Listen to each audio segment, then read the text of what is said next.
thank you all for coming. This is the third of our 4 sessions that we have tonight, and we will be talking about the privatization of water. Of course, this year's theme is water in a globalized world, of dying of thirst. My name is Annie Rothel. I'm the Interim Associate Director. I would like to introduce our moderator tonight, Bobby Pace, who is he is here as an undergraduate advisor and instructor here at Korbel. His specializations are in human rights, international relations, and political theory, and his current thesis research focuses on political issues with martyrdom spectacles among fundamentalist movements. We're so appreciative to have him here tonight, and I will let him introduce the speakers that we have to discuss the privatization of water. Thank you, Bobby. Thank you. There is a connection, I swear. Palestine doesn't have a lot of water, and Israel needs some water. And so there's some sort of connection here between water and what I study. So I'd like to introduce first Dr. Neil Somerton. He was a senior civil servant for many years in the United Kingdom's Department of the Environment. He is now a board director, I'm going to butcher this, for the Veolia Water Central and Veolia Water South. And while he was Director of Water at the UK, he was responsible for policy advice to ministers on all aspects of water and the environment, including the regulation of privatized water industry in England and Wales and water policy in the European Union. So we're very excited to have him talk with us. And I believe first tonight, though, is actually going to, first tonight, correct? Yes, is Mai-Lan Ha, who is the research associate at the Globalization Program at the Pacific Institute, and she focuses on international standards and corporate water stewardship programs, and has a particular interest in, I'm assuming, in Southeast Asia as well, in terms of some of the community activist work that you have been doing there. So she will be our first speaker tonight, and if you wouldn't mind holding off your questions, there's going to be a question and answer period at the end. Each speaker will present for roughly 30 minutes, and then we will have a nice time for questions and answers, and then we're going to have some refreshments in the back. So, welcome, and thank you.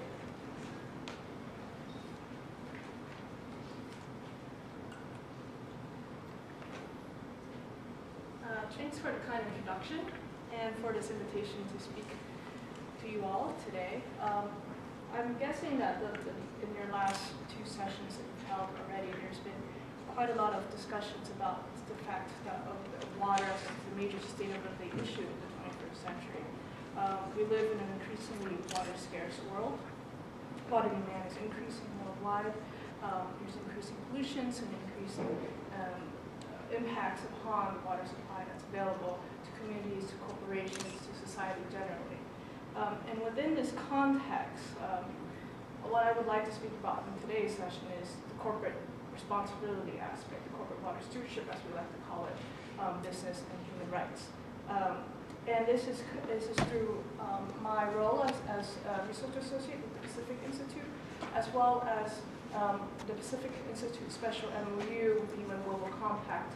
We operate as the operational arm for the CEO Water Mandate, which is an initiative that was started in 2007 by Secretary General Ban Ki-moon at that time to work with corporations in order to develop, implement sustainable water policy and practice worldwide.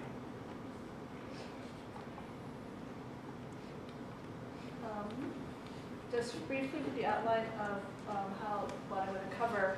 The first section is going to be a background of the CEO Water Mandate, its major focus areas, its work streams in the past, and as well as going forward, how we approach the issue of corporate water stewardship, what does that mean, what does corporate risks in relation to water look like, and how are companies looking to respond to these risks, to both their own business practices as well as to their impacts to the local communities where they're operating. And then I'll move into one of our particular major work streams for the coming 2 years, which is the business and human rights work stream. It'll be a background of what we've covered, what we've done so far, and then to look at a couple of projects that we are looking to begin in the next month. To start, I wanted to play a video that that just kind of briefly gives the background of what the mandate is and how we approach the issue.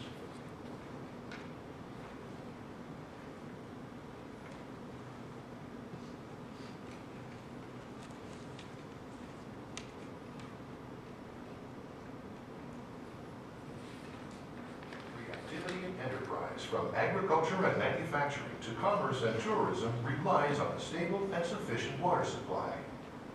Increasing populations, pollution, behavioral shifts, climate change, and mismanagement are putting stress on water supplies around the world. Consumer and investor expectations about corporate water stewardship are rapidly growing. The bottom line, water is becoming increasingly important to business. Prudent managers need to identify and mitigate the many risks that water issues pose to their businesses. Failing to do so could have consequences ranging from the disruption of operations and supply chains to global reputational impacts that can haunt a brand for years. Yet, few companies sufficiently and proactively address water risks.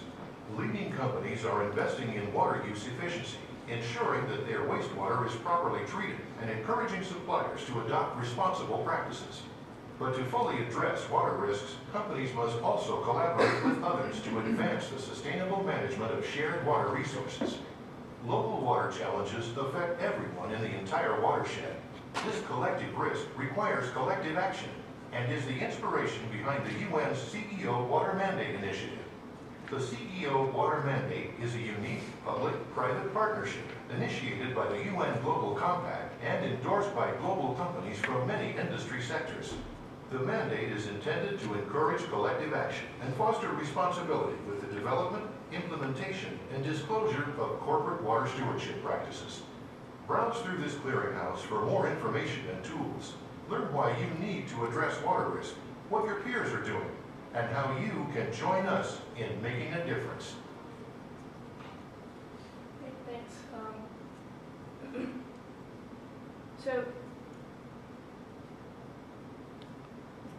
basically, the structure that we are the framework for how we look at the risks involved and how we respond to these risks is the idea of a shared risk, shared value.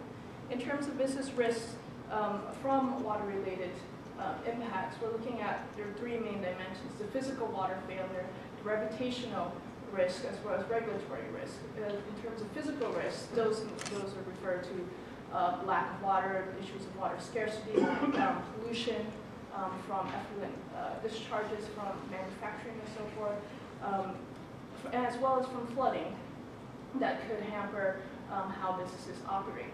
Regulatory risk refers to poorly managed, ineffective policies in terms of in the water space that creates an ineffective or uninviting business environment for businesses to operate in, because they don't know where the water surface they need for the operations will come from.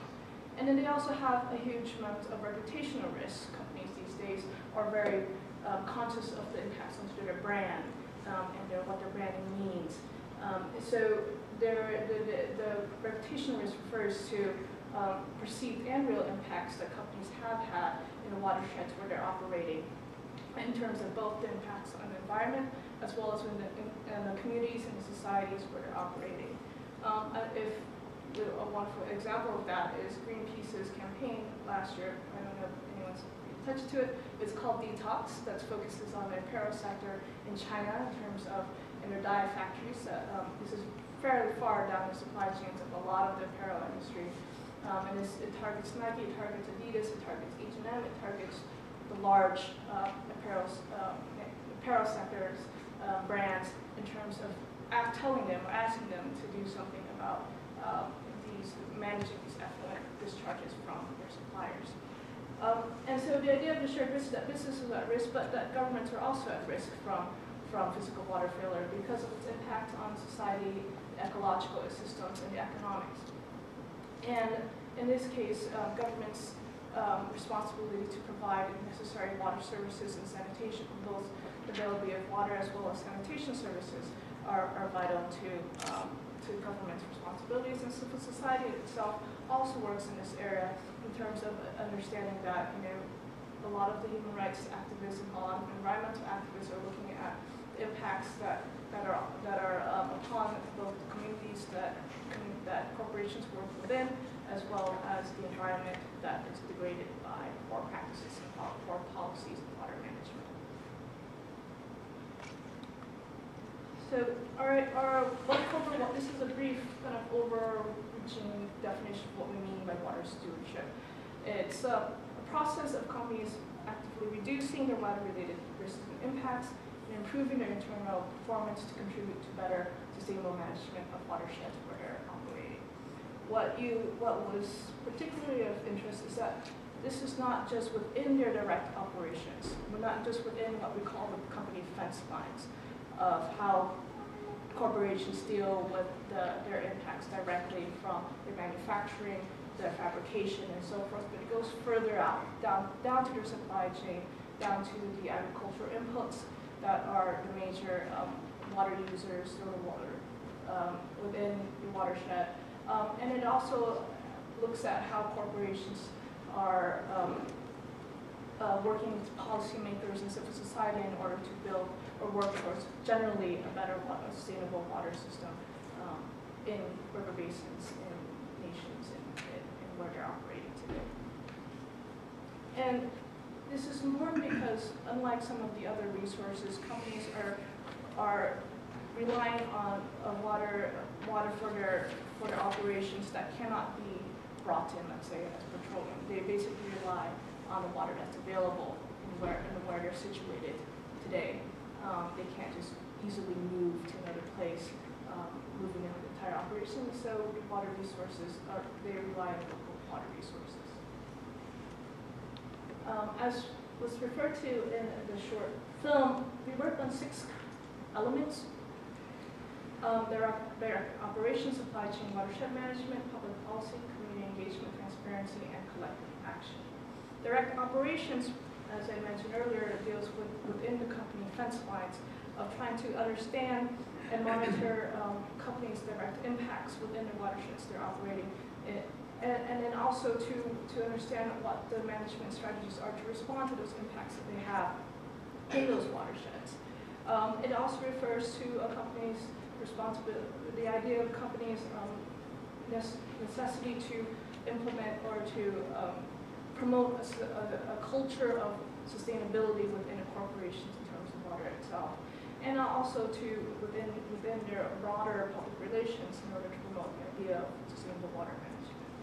In supply chain and watershed management, what I refer to is for corporate headquarters to work with all their suppliers fairly far down to supply chains to manage how their impacts are upon the local watersheds they're operating, to promote better watershed management, and this could include anything from implementing better water efficiency, water reuse systems, and so forth. In public policy, we refer to water governance, working with the public sector in general to promote better water governance and water systems. Today, and this was international.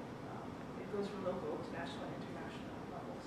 A community engagement is to understand what the company's impacts are upon the local communities, to understand what the community's needs are in terms of water, sanitation, hygiene, and all these areas, to understand if they do have an impact on what should they be doing about those impacts. And then to respond to local activities, initiatives, as well. So this could be anything from building latrines, operating infrastructure that's necessary for community needs. Transparency and accountability refers to the responsibility of CEO endorsers to each year. Endorsing companies are expected to submit what is called communications in progress, and meeting each of these 6 elements, and so companies are reporting against these 6 elements to say what it is that they're doing in these areas, and how they're working towards promoting better corporate water stewardship practices. It also refers to them reporting against international guidelines such as the Global Reporting Initiative on water-related issues, or on the new carbon disclosure project's water disclosure as well, guidelines that they have out there. And then the last one is collective action, the idea that these water issues cannot be solved by any one entity. everyone needs to work together. Corporations need to work with civil society, NGOs, local communities, as well as the public sector to promote better water practices. So within this, we have 3 current work streams that are underway. The water disclosure one refers to kind of the transparency angle of what we're doing. And the disclosure work looks at trying to harmonize some of the increasingly large amounts of different water-related metrics and initiatives that are out there for corporations to report about their water use, their water response to this use, the impacts that they have, and their management strategies. The water and human rights work streams I'll go to in the next few slides. And the last one is the responsive policy engagement and collective action. In that work stream, we have a couple of different programs underway.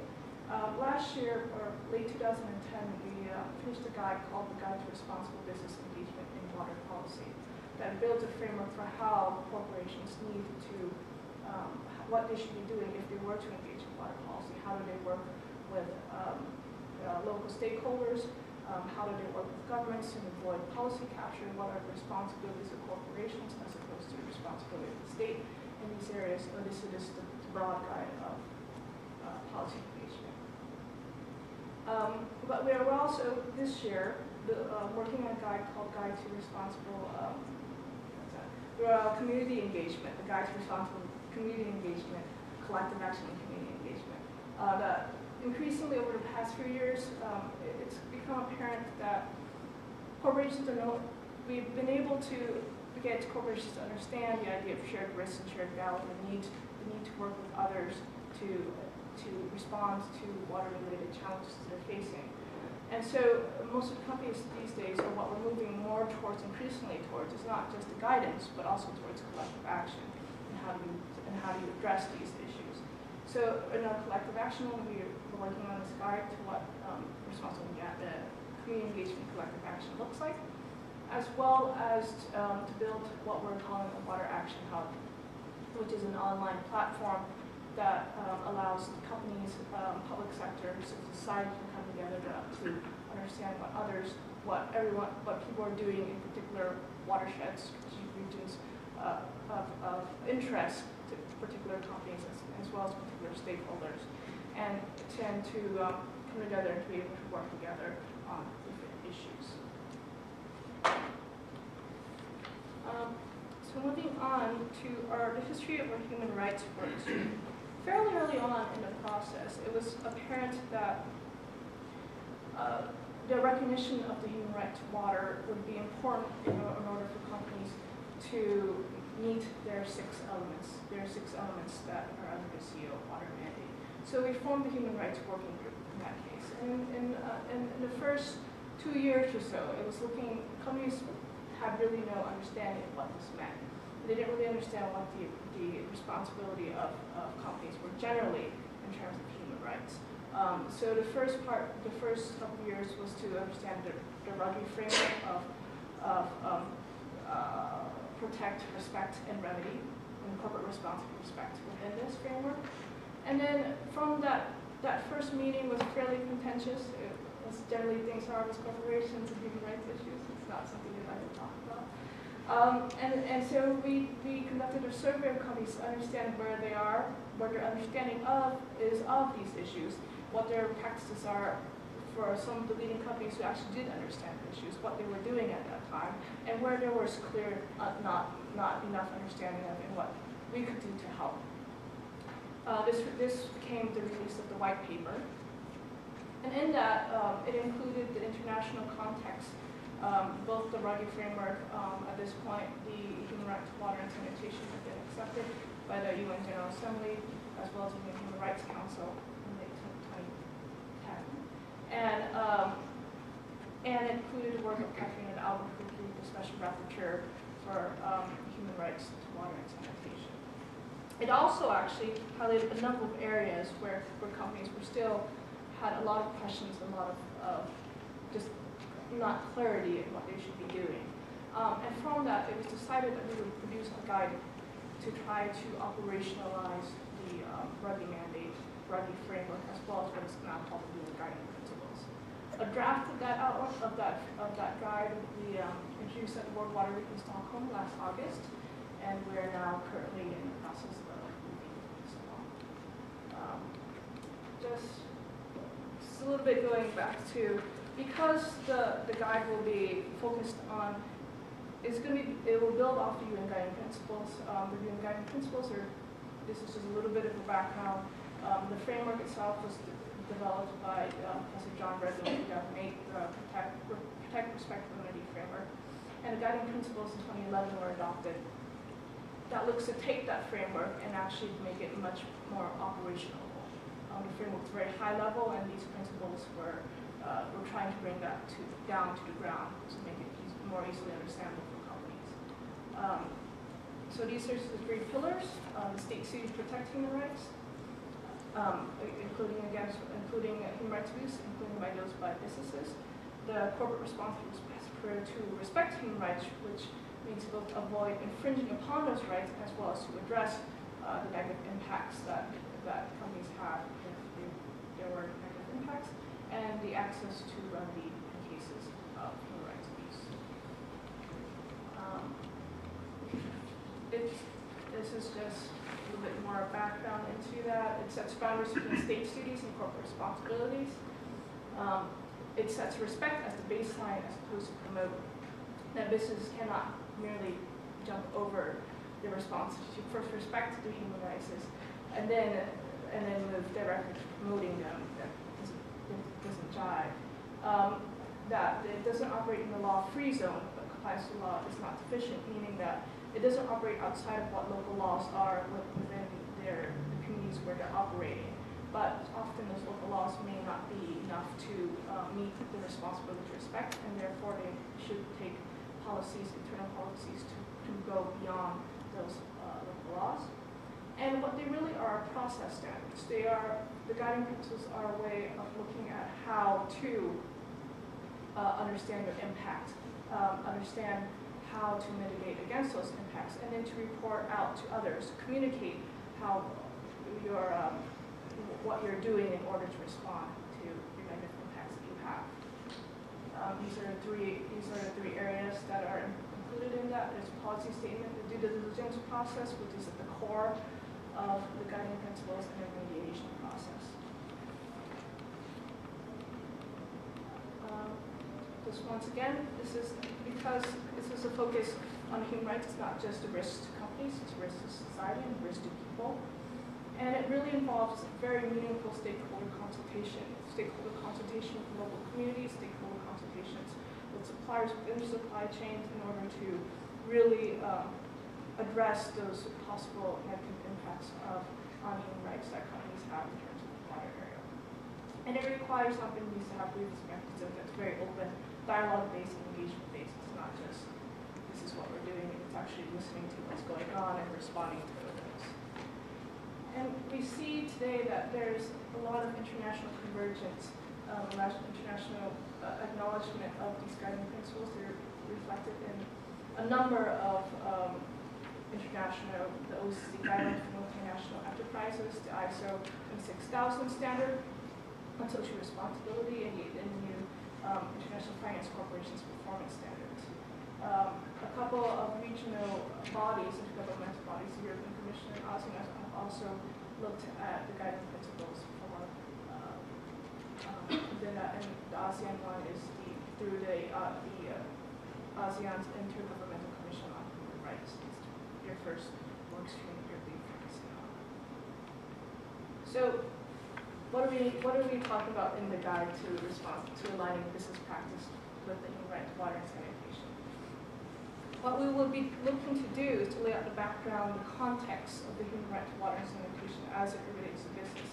This context looks at both international regulatory structure, so the acknowledgement of the human right to water, the work of the Special Rapporteur Caterina de Albuquerque, the number of other economic, social, and cultural rights which the human right to water and sanitation is situated, and how the interrelationship between what does it mean when you are respecting the human right to water, and what does that mean in effect to the human right to livelihoods, to the other ESC rights that are out there.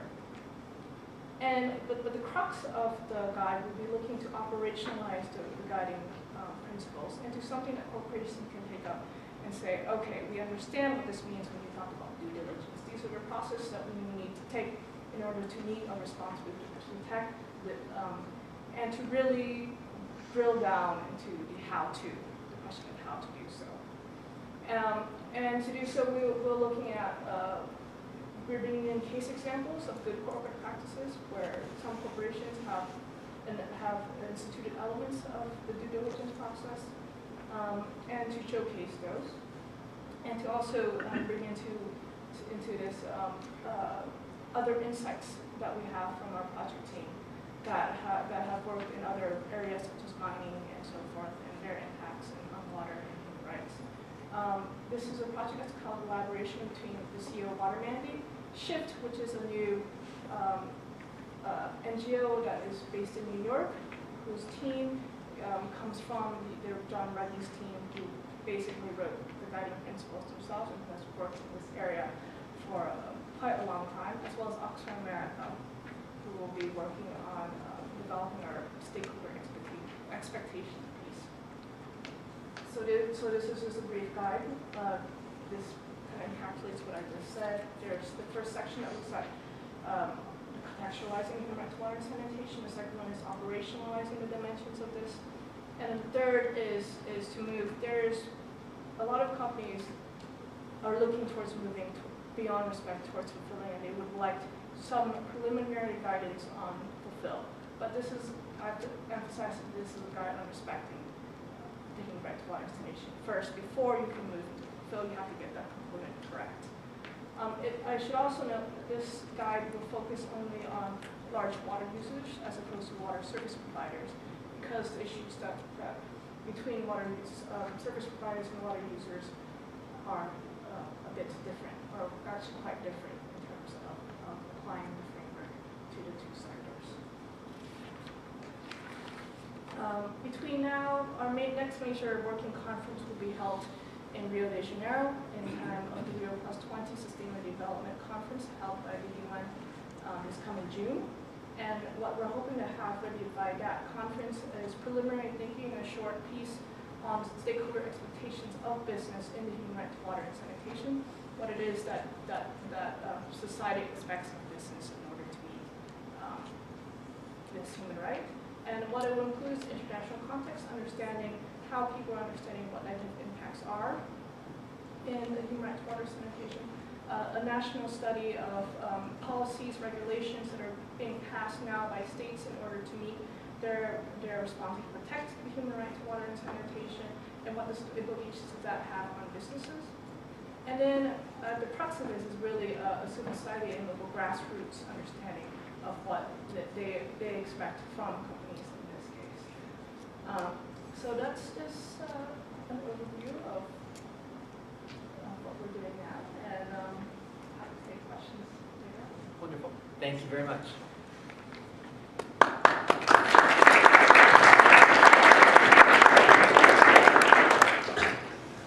And now, Dr.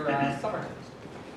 Well, thank you very much. Thank you for the invitation to come here and to speak.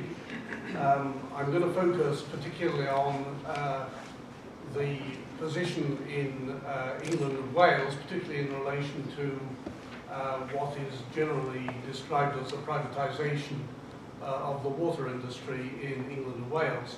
I assume that I'm here largely to annoy you, as it were, and I will try not to fail in this objective in the course of what I have to say. Might be useful to relate what I have to say to what has just been presented to you, to bear in mind that in relation to really all human activity, there are only three ways of achieving improvement. One is voluntary improvement, and that's essentially what was being spoken about, persuading people that it is in their interest or that they ought to do it for moral reasons, to act in a way which is beneficial to other people. A second way of achieving change in human affairs is through financial and economic instruments. Those are very popular instinctively, I think, in the United States. People think that is one of the best ways of achieving change in human circumstances. In Europe, the tendency has always been towards what is insultingly called command and control ways of improving human activities. And what I have to say, because I want to relate it in some way to what has gone before, what I have to say is very much in the context of command and control. What I am going to be speaking about is not so much the privatization of the water industry in England and Wales, but what might be described as the re-regulation of the water industry in England and Wales. So that is just the general framework within which I'm operating, and it may help you to do so. First of all, a question. Thank you. First of all, a question: who owns water in the United Kingdom?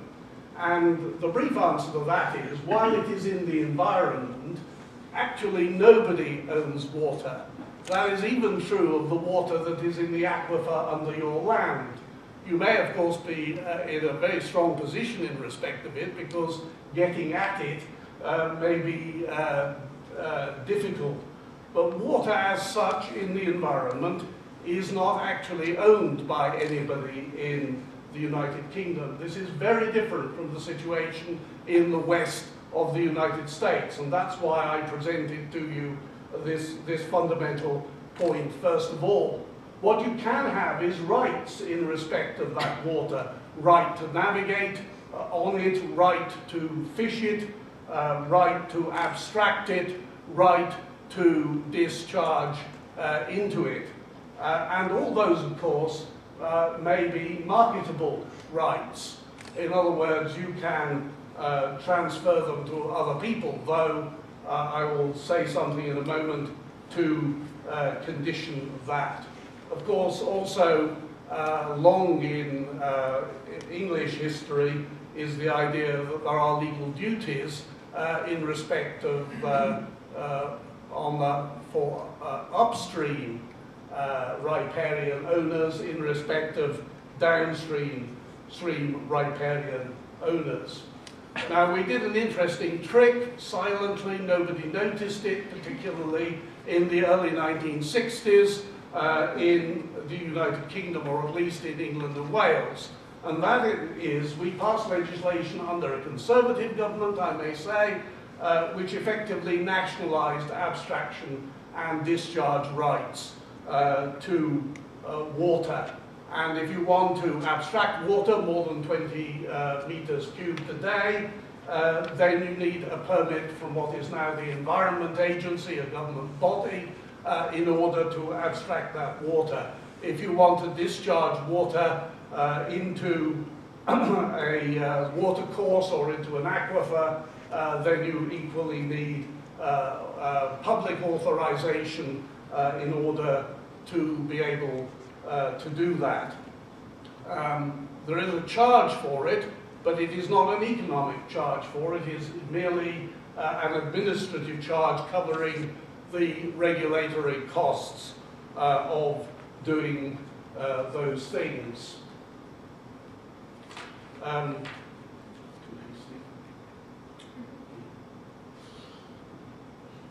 It's worth saying something about responsibilities in the United Kingdom. The first thing to note is that the United Kingdom is a federation of 4 countries. This is not generally understood by those outside the United Kingdom.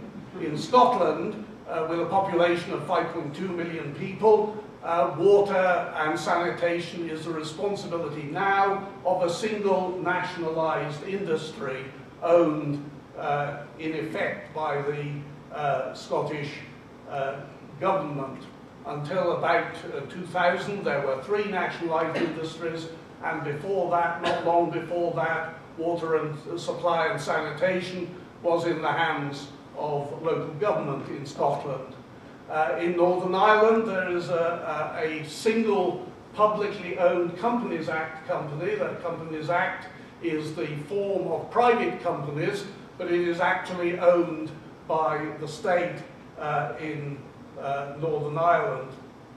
In Wales, England and Wales has a single system, but the 3 million people of Wales, their water supply and sanitation is in the hands now of a private non-profit company. It was a profit company, but the management made such a mess of it in the 1990s that they bombed out its equity value, and it was necessary to convert it into a not-for-profit company which has special administrative arrangements, which I won't go into in detail. England, with 52.2 million people in 2010, has now 21 private companies which are responsible for water supply and sanitation. Possibly because I'm a historian, I want to explain how we got to here, because it helps you to understand, I believe, the present circumstance. Before 1989, which is the year of the privatization took place, there were two sorts of water entity in England and Wales, and I'm speaking now only of England and Wales. The privatisation only applied to England and Wales and not to Scotland and Northern Ireland. There were 10 regional water authorities which had been formed in 1974, taking over the responsibilities of local government, which was largely responsible for sanitation and for part of water supply before 1974. Those water authorities were responsible for the regulation of the water environment and drinking water quality, but they were also responsible for all wastewater operations and 75% by area of water supply in England and Wales. There were two disadvantages with this, principal disadvantages. One was that they were self-regulating, so they tended to be rather soft on themselves as far as keeping to the regulatory standards, both in terms of water supply and wastewater. The second problem was that as public entities, ministers wanted often to keep water prices down for political reasons, and therefore they squeezed the investment programs of the regional water authorities. That was bad for water quality, drinking water quality, not very bad, but it was bad for it. But it was particularly bad for the environment, for river quality and coastal water quality. There were also, however, 29 private water supply companies, as well as a lot of very small operations as well. They were responsible by area for about 25% of water supply. They were the successors of the statutory water companies, so-called. All public utilities in the United Kingdom were developed originally early in the 19th century by private enterprise, not by public enterprise. Where they were monopolies, as they often were, they were regulated by Parliament. And in giving the powers, they needed powers, public powers from Parliament in order to act. Where they did so, they were controlled by Parliament, which generally limited their profits to 10% of capital value per annum. Quite an easy thing to get around, by the way. You could water the capital to expand the capital base to keep within 10%. But the point was there was public control. Understand this, water supply and sanitation were never free. There were charges for them, and of course there continue to be charges for them. I said already that what took place in 1989 was not so much privatization, it certainly was privatization, but it was more re-regulation of the water industry. That was done by privatizing the 10 regional water authorities. the private companies, the water supply companies, didn't need to be privatized. They were already in the private sector.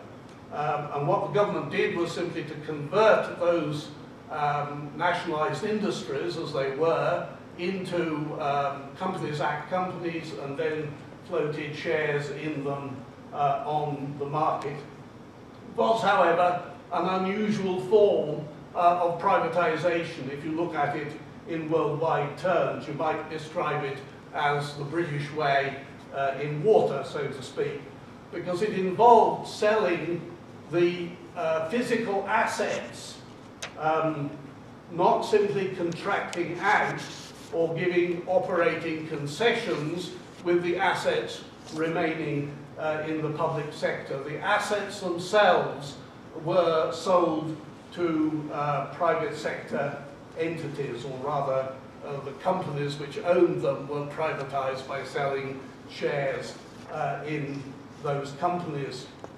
It's important to realize that insofar as they were monopolies, and of course they were monopolies, they did so on the back of a 25-year license.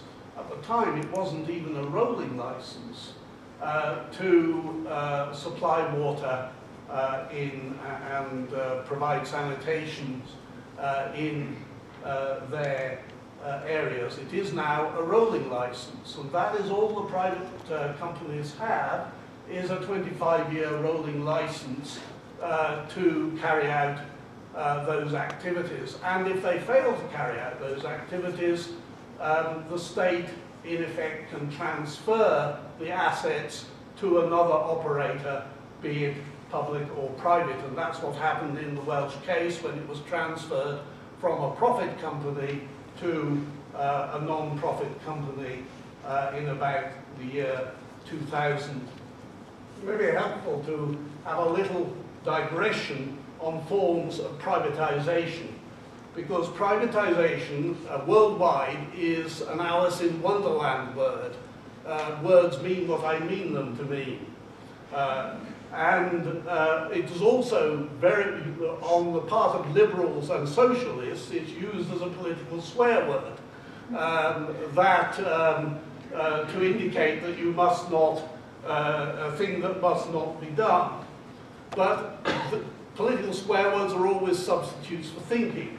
And it's worth thinking about what privatization is, because you're actually talking about a spectrum of possibilities. You can have an activity to be totally socialized, as water was in the Soviet Union, in which public entities own and operate the assets to provide the service. But even this is a kind of Alice in Wonderland world in a number of ways. Let me tease you, mostly Americans in this room, I assume.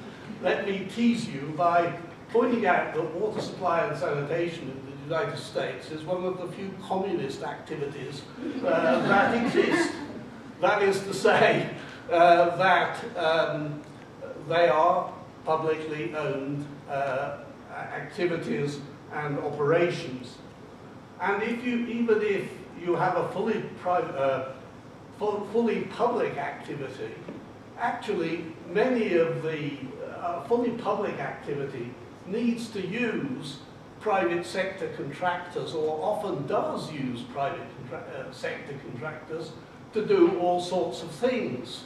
It doesn't design and make the locks on the doors, for example. Generally speaking, you go to the private sector to obtain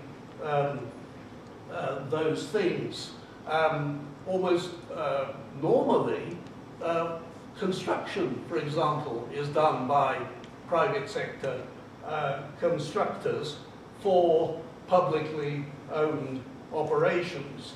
And even something like defense, which you would think of par excellence, a public sector activity, in the 18th century, it was privatized to a very large extent. There were privateers operating under public authority, and individuals in Europe at least raised regiments. Now I don't press that too far because the record of firms like, and I'm going to be strung up now, the record of firms like Halliburton in private sector contracting in Iraq and so on is perhaps not quite the kind of thing one ought to mention in polite society. You can have short-term contracting out of certain activities with control remaining with the public body, and a lot of that goes on. You can have long-term concessions in which you allow a private contractor to operate public assets over a long period, whether 15 or 30 years. This is the French way of doing water privatization. The thing to note about all these things is that if you use a private contractor in any operation, then you had better remember that the interests of the private contractor are different from your own interests. And what is vitally important is that the private contractor is managed. Even private sector companies know this. They employ all sorts of other private companies and know that they better watch their contractors to ensure they deliver what they want. As I've already said, the sale of assets, the assets themselves is rather rare, and I'm talking particularly about the water case, and the English and Welsh system is unusual in this respect. It might be worth saying one thing, and that is there is only one sole justification for privatization of, particularly of a monopoly activity, and that is that if the benefits to the public and to the consumer in the long run actually exceed the profit you have to allow to the privatized operator. If they do not, privatization is not justified. The only justification of privatization is that by introducing greater efficiency into the operation, presumably through competition, it's not certain to happen, then those benefits outweigh the benefits of having to pay a profit. And I know of no other justification, as it were, for privatization beyond that one. I said it was the re-regulation of water because it is far from a private sector free-for-all, and many privatizations have gone wrong across the world precisely because it has been assumed that privatization is a good in itself and will produce benefits without having to think about it, as it were. In England and Wales, it is far from a private free-for-all.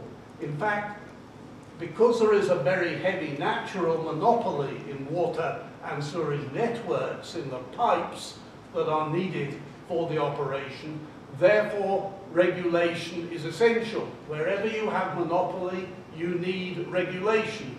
If I may paraphrase Adam Smith, he said something like this. He said, commercial gentlemen never meet together, be it only for a private social engagement, except to make an agreement in restraint of trade. What were those luncheons in New York between e-book interested people? You may have read about it in the papers this morning. Those were apparently social engagements producing effects in restraint of trade. If you have monopoly and you want to privatize, you must regulate, I would say, and you must regulate heavily. And that is what happened in England and Wales. There are 3 regulators of the water and sanitation industry. There is a drinking water inspectorate, which is part of a government department, and that enforces drinking water standards, most of which are determined in the European Union now. The environment, particularly from a wastewater angle, is protected by regulation by the Environment Agency, which is equally a government body. And the competence of the monopoly providers and the prices which they charge are regulated by the Water Services Regulatory Authority, Ofwat, which is a non-ministerial government department. It's not responsible to a minister, and only tenuously responsible to Parliament.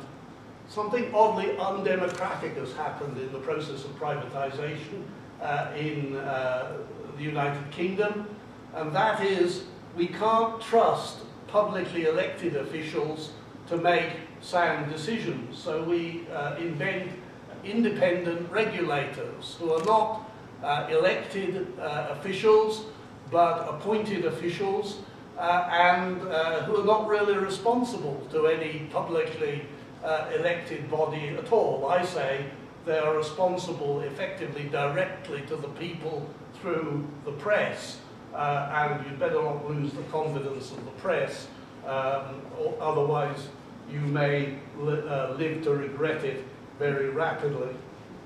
Interestingly, the public bodies that do water supply and sanitation in Scotland and Northern Ireland equally have the same system of regulation. They have the same types of regulators, even though they are in the public sector.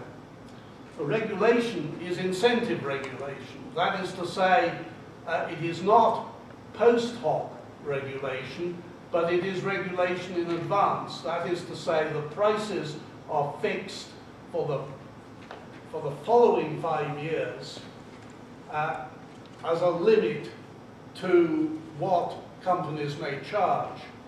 If, of course, underlying that are assumptions about the rate of increase of efficiency over that 5-year period.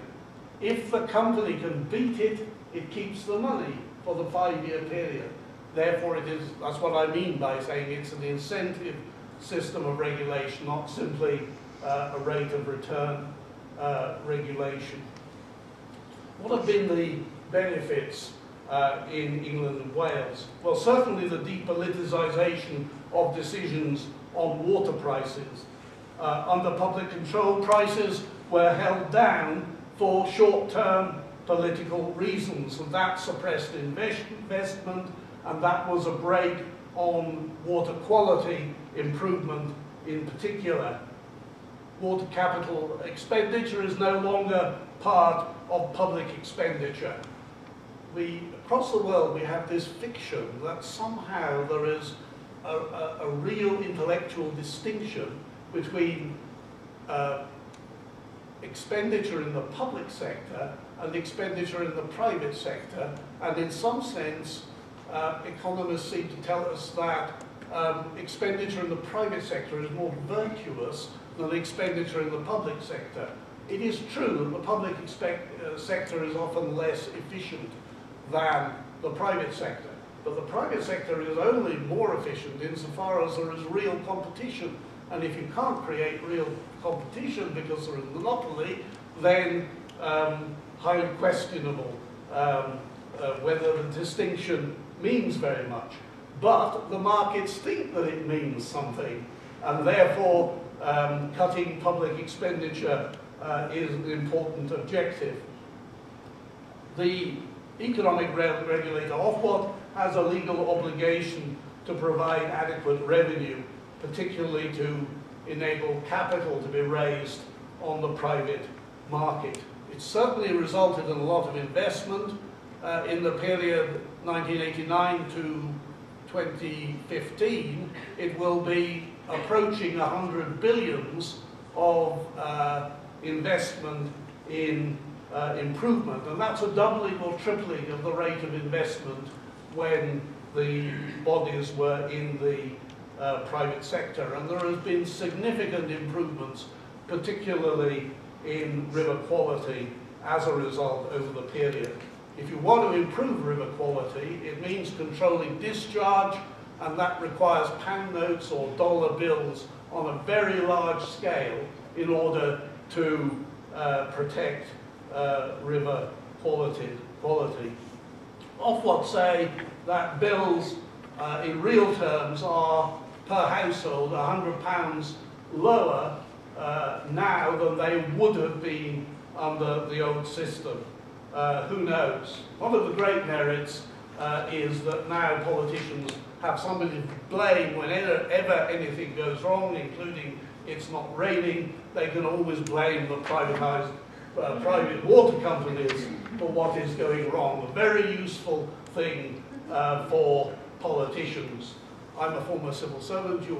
In Britain, you'll see that one of our main characteristics is deep cynicism. What were the negatives? Well, privatisation of water was extremely unpopular in 1989 when the Iron Lady did it. It is still politically unpopular, just as unpopular, I would say. The public certainly think that the profits of water companies are excessive, notwithstanding the existence of a regulator who is supposed to keep them down so that no more is paid, no more is charged than is absolutely necessary for the investment and raising the capital. I can tell you this, that privatisation is extremely unlikely to happen in Scotland for political reasons. I have a final slide which is about water rights and the things that I have been talking about. But Chairman, I am 1 minute short of my time, so I'm going to stop. Okay. Thank you very much.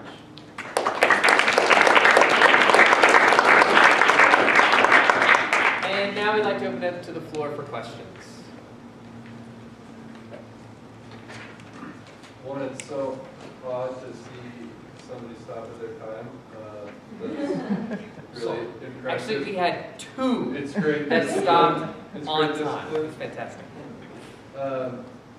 We learned a few years ago through a big New York Times piece that our water quality regulation in the United States, particularly on the discharge issue, is has gathered a lot of information but has no teeth.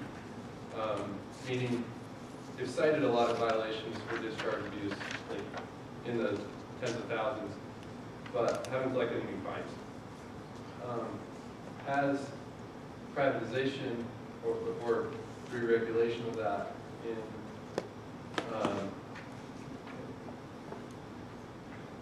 in England changed the teeth of that discharge regulation in any substantial way? It didn't change the teeth of them in any significant way, but I do believe that it changed the way in which the teeth were used and the frequency with which they were used. As I indicated earlier, one of the problems in relation to sanitation was that the authorities, the water authorities, were regulating themselves, and there was certainly a widespread suspicion that they were not regulating themselves as heavily as they were regulating industry, for example. And of course, they would have replied as well, the government isn't allowing us the capital expenditure which enables us to meet the demands of rising population, for example. What happened in the early part of the 19th century, mid-19th century, was basically, it was the reason why urban populations rose in the developed world, was that what happened was that water was used to transport human effluent largely away from cities and discharge them downriver. That killed the river. In Britain, standards were developed.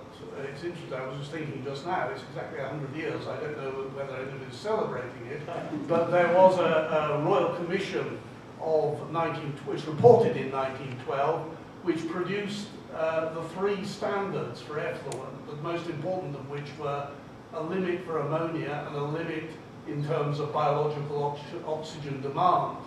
Now, those standards went through, they're still in existence, in effect, today. The question, as you say, very rightly, is are they enforced? And having an independent regulator has certainly increased the amount of enforcement.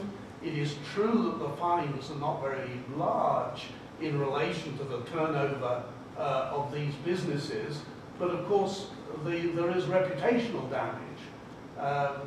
None of these companies likes to be paraded in the press as a polluter. So I would have said that the system is better in enforcing the standards. It hasn't fundamentally changed the standards, except insofar as European legislation has changed the standards in the period.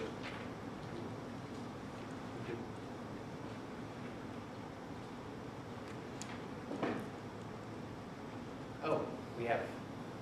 I have a question for Mylan. Do you suspect for developing, for less developed parts of the world as they develop, do you suspect they will eventually come to a point more similar to what we see in Great Britain, where they have to move from voluntary systems to legal structures to dial it in? I mean, yes. I guess the short answer to that is yes. What the mandate does and what we're trying to do is there's always this gap, right, between the government's abilities of less developed countries and to be able to do this. And in some of them, what we are trying to do in a lot of the places is one of the projects, the Water Action Hub, the question is where do we start working first?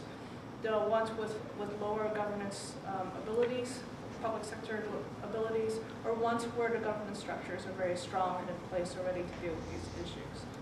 And what we're hearing is that we should start with a little bit of both. And what you want to do in the long run is to get the government structures in places where government is not as strong to be able to move towards one where it is, where the public policies are in place, where the institutions, the public institutions have the capabilities to regulate their own water systems. And these are, there's always going to be that gray ground between moving from where there's nothing into where there is, and these are just sort of the voluntary practices that to help move towards that direction. I have 2 questions, one for each of you.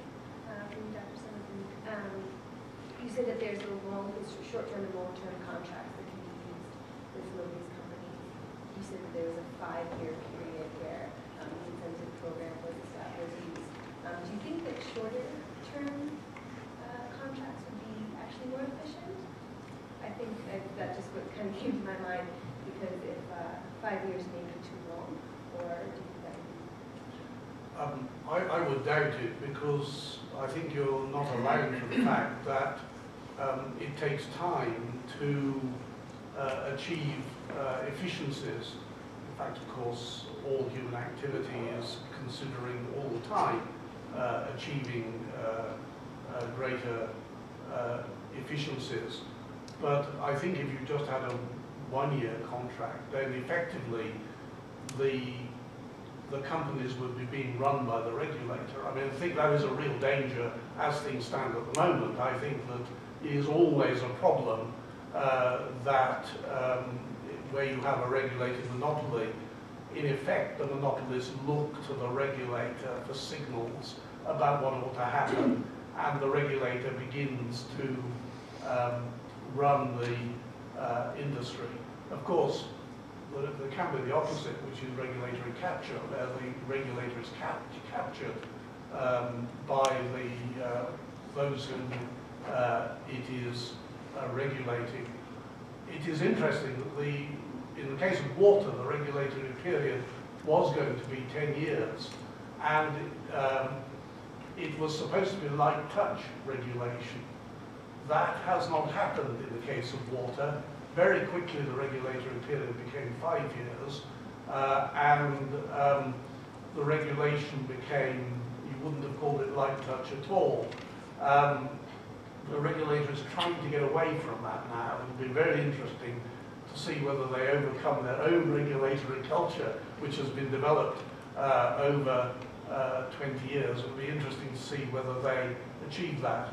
I would have said you need at least 5 years in order to, if you're trying to have incentive regulation, to encourage the supplier to improve their efficiency. I think if you cut it down much below that, you won't succeed. Also, you do need some risks for the monopolist as well. You know, it needs to be a two-way street, and you know, you can fail to reach the assumptions of the regulator. In that position, the shareholder pays. Sure, sorry. And then just the other one for Milan, I was wondering, you said you had some for the NOAA show, some very good examples of what other multinational enterprises were doing. Could you share some of those examples of the practices?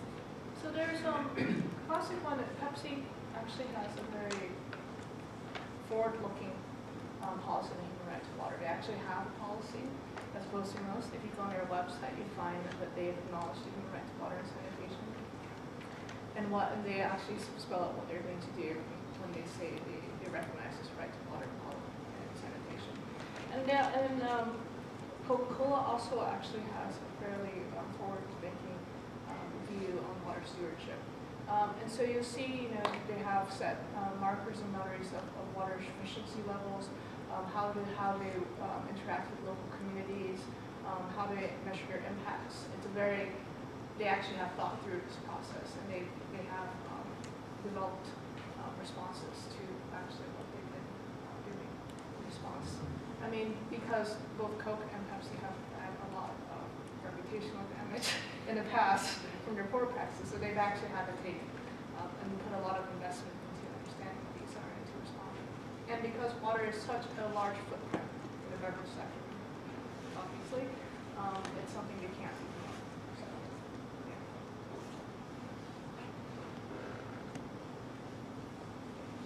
Milan, you seem to, the Global Compact seem to emphasize current operations and disclosure of those corporate policies and whatnot.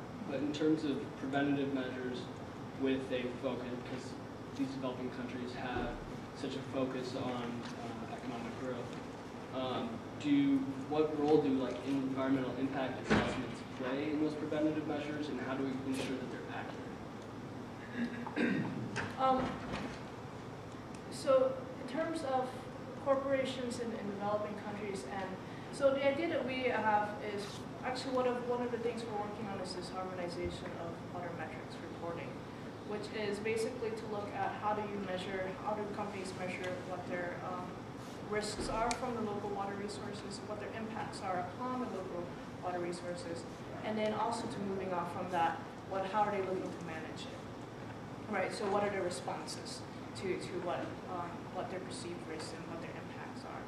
Of course, all these are voluntary in nature, right? So how can you say that? There is unless it's part of a larger contract where they've signed with the local authorities to verify about what they say is true.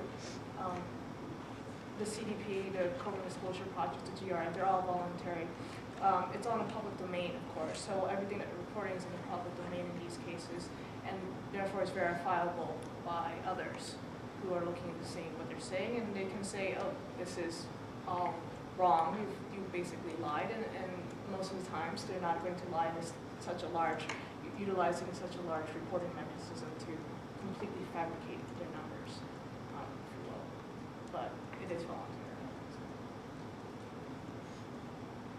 This may be a little bit out of the scope, but talking a little bit about water, conflict in water resources, and especially in things that cross borders, do you think privatization would mitigate those conflicts because it would relegate it to the private sector, or do you think it would exacerbate some of those conflicts?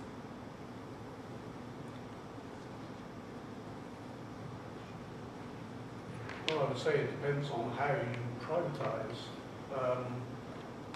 If you privatise in a way that becomes a free-for-all, then you are, well, you're, even within a country, you're relying on the general law to regulate disputes, which are essentially economic disputes, or at least human use of water disputes between individual users. I don't, just to take a step back, it seems to me that the biggest problems in disputes about water resource use are not international uses, but actually within country uses. And they're generally related to the historic social structures of the countries. The fact is that even today, with population growth and possibly climate change, worldwide and in most countries there is enough water for uses. The problem lies in the management of water, and particularly its the wasteful use of water in irrigation. That is the main pressure.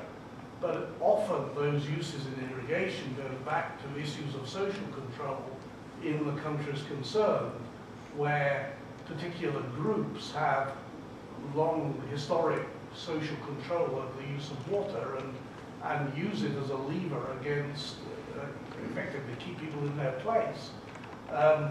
So it seems to me to need careful analysis. I'm not sure to what extent privatization as such, a transfer to, by which I take it means a transfer to a corporate operation, is quite a small part of this, and as I've argued already, it certainly needs to take place under effective government regulation, and that one takes one to governance issues. And in a way, the UN effort over the last, that has been being talked about over the last 10 years is partly about trying to bypass the public governance problems by getting at the governance of corporations. But it's only dealing with one aspect of the issue in relation to the management of water as a whole, it seems to me.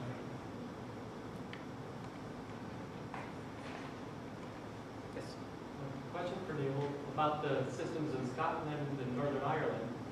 Do they then start to appear similar in a way to the private systems, just due to the fact they have regulation? And then does a lack of incentive cause some challenges for how it plays out?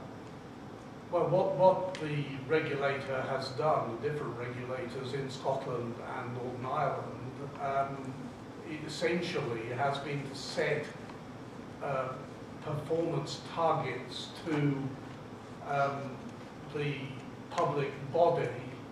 In Scotland, it has been within the general framework of trying to keep prices stable, zero increases in real terms, which has been possible in Scotland. I don't think it is possible in Northern Ireland because of backlogs. But you don't have the same leverage as you have, it seems to me, with private companies. I mean, what does a fine mean, to a publicly owned body? The privatised companies in England and Wales can be fined up to 10% of their revenue for failure to perform in any 1 year, which is a very substantial fine indeed. Thames Water, which is a very, very big company, had to pay, I mean, it didn't pay a fine. Effectively, it forewent revenue voluntarily by a deal with the regulator. It forewent revenue, £700 million of revenue in relation to its poor performance. Now, you can't really envisage doing that kind of thing in respect of a publicly owned entity. On the other hand, you can use reputational pressure on the directors of the publicly owned body. You know, one doesn't like to be, you know, as a director of a body, you don't like to be told publicly that you're useless. So that really is which takes one into the voluntary field I spoke about at the beginning of what I had to say. But is there performance measuring up, is that? Certainly that in Scotland. I'm slightly get off Northern Ireland because I'm not absolutely sure of the figures. In Scotland, there have been major improvements in the efficiency, operational efficiency of Scottish Water. What I think has been happening over the first decade has been taking the low-hanging fruit. In other words, they were seriously inefficient. I mean, to some extent, perhaps even, you know, using, like they were kind of outdoor relief, you know, for the unemployed, disguised unemployment relief. You know, the challenge is going to be over the next 10 years, I think, as they begin to approach levels of efficiency which match those in England and Wales. Will they continue it under this structure? Yes. I'd like to thank you both for coming. I'm sorry I didn't have a chance to meet you beforehand. My name is Claude Strand, Professor of International Law here, and Director of the International Human Rights Degree Program and the Center of Rights Development. So I'm delighted that you're both here. So I'd like your reflections from both of you, since it seems to me that we still have a sense that human rights and water rights or the right to water are vague notions. And the public perception still is pretty much that water is free or ought to be free. Unlike oil or petrol, which we've always been willing to pay for, we've always assumed that somehow we ought to have some kind of right to water or water rights, although those are two different things and often get confused. And I don't know about the students here, but I don't think until you are actually a homeowner do you even think about paying a water bill. And then it's not even a big deal until summertime when you have to be paying for watering your lawn. You realize that it's expensive otherwise. It's a fairly cheap, continuing to be very cheap commodity. Although, I don't know how it is in England, but we have a fascination with bottled water here. And if you're a fan of Evian type of water, people seem to be willing to pay up to $10 a gallon for water, which of course would cause riots in the United States if you were having to pay that for gasoline. But of course, it's optional whether you want to buy Evian, because you go down the hallway and just drink it out of the fountain. So you have this concept on one hand of water ought to be free somehow. And then on the other hand, you have all these different legal systems. You have the variety of national and domestic law. So as you pointed out, we have two different systems just in the United States, east and west of the Mississippi. Variations that come out of the common law and the civil law system, and even tribal systems that we have to account for. And then we enter into this new thing of privatization, which one could see some benefits. We've got shareholders who are putting money in. You have R&D that could be potentially sophisticated, and both technology and delivery systems. But also there's that perception, at least from my worldview, quite frankly, is that we have certainly seen, especially in human rights law, that corporations, and especially multinational corporations, seem to be almost immune from the domestic and international legal structure. So I'm curious as how do we start to craft a legal system, a larger legal system? Do we stay with the present hodgepodge, or at best quilt a law that seems to be evident even within countries, let alone internationally? Do we try to at least find some kind of unified process, at least country by country? Do we move to a regional set of legal structures, whether it be the EU or looking at NAFTA? Or are we, should we be starting to look towards an international system using a type of law of the sea kind of structure to begin to think about this? So, so as someone who's interested clearly in issues of human rights, this one not being defined very well at all, perceptions of free water, and then the whole mishmash of legal systems, and now the privatization piece, Where do we go with the laws? How do we begin to govern this process? I'd like to hear from both. Well, there are a lot of questions there. Possibly even 10 or 12. I'm going to cheat because I suppressed the slide, which did address some of the questions you began with about rights to water. And I go back to the standard declarations of human rights and their history, because it seems to me that something very important happened in the mid-20th century, really as a result, I think, of thought about, essentially Marxist thought actually, and the strength of it in the mid-20th century. If we resurrected Tom Paine today, I think he would be quite astonished by the existence of what I describe as economic rights in a declaration of human rights. I mean, by origin, in the late 18th century, human rights were basically about the rights of individuals against nasty governments to do nasty things to them. And it related to things like freedom of expression, freedom of worship, freedom to publish, freedom to think, essentially. Now, from one point of view, those are very cheap rights to confer. You know, I simply have to desist as a government, and you can have the rights. Now, I first to recognize that indirectly that may have very serious economic consequences. It may undermine the very class control that I was talking of in answer to a previous question. But what we have done in the 20th century is to introduce what I would describe as economic rights. That is to say, rights of individuals to housing and water would be another example, which can only be achieved by, in many cases, by spending a lot of money. And if I give somebody a human right, which involves spending a lot of money, I'm saying if they don't have the money to supply it to themselves, then I'm saying that we as society collectively have to supply those rights, and therefore we have to redistribute income and wealth in order to supply them. Now, water is a very interesting example in terms of what is it a right to. As I indicated at the very beginning of what I have to say, human beings use water for all sorts of things. A very wide variety of things, social and economic purposes, for transport, for a very wide variety of uses.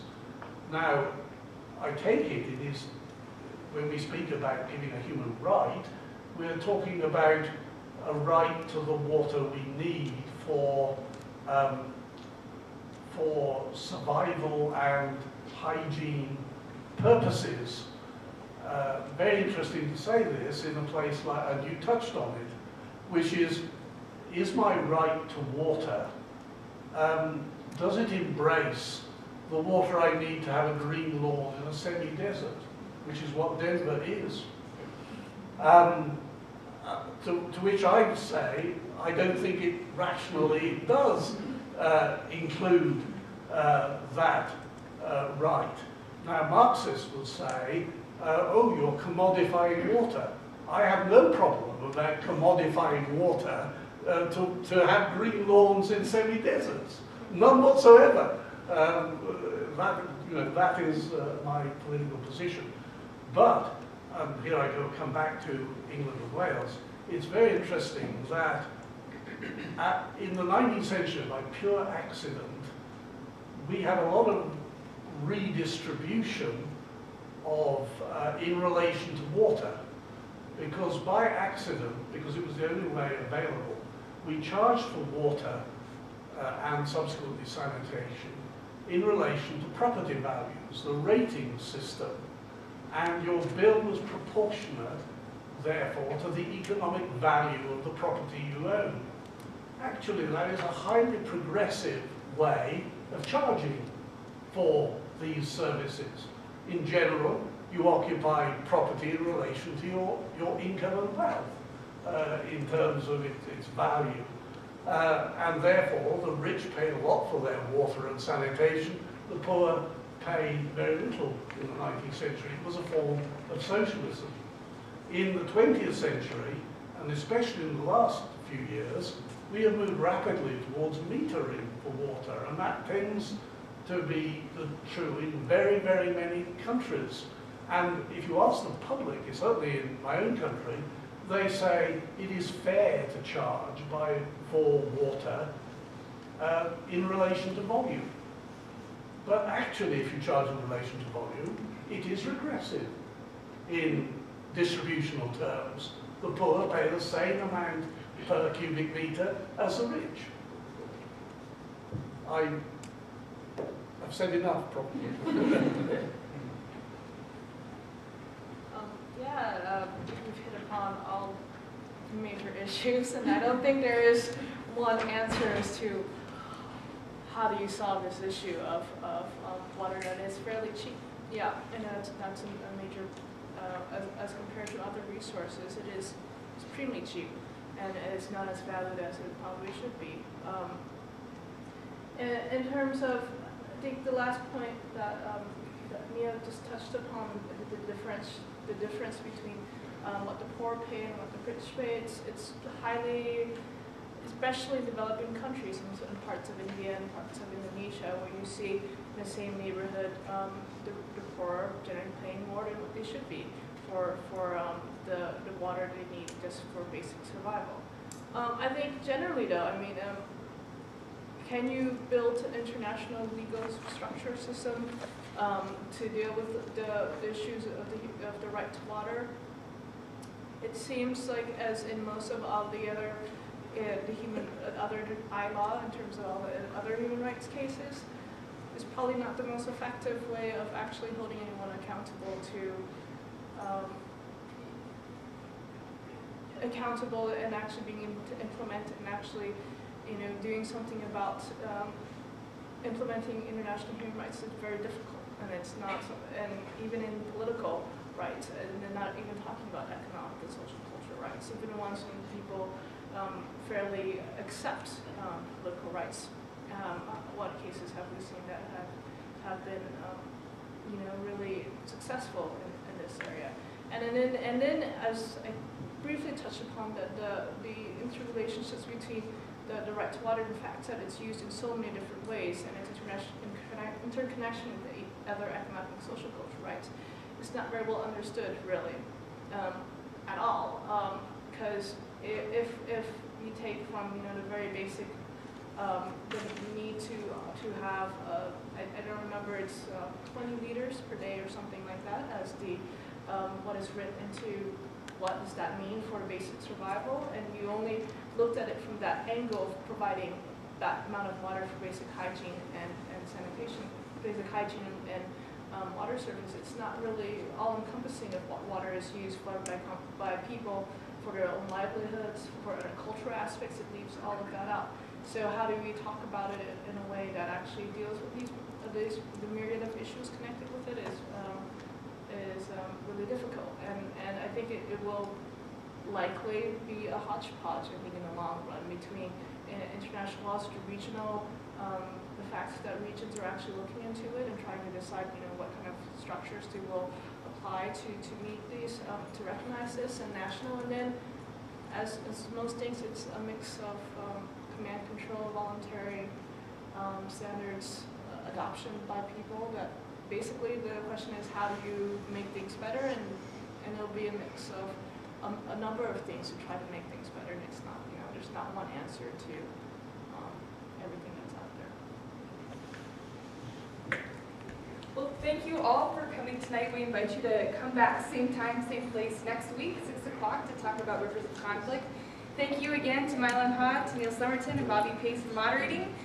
Please join us in the back for refreshments, and also for those of you, if this is your first evening attending, we invite you to fill out the survey that came in your packet, and please return your name badges back by the refreshments as well, so we have them for you next week.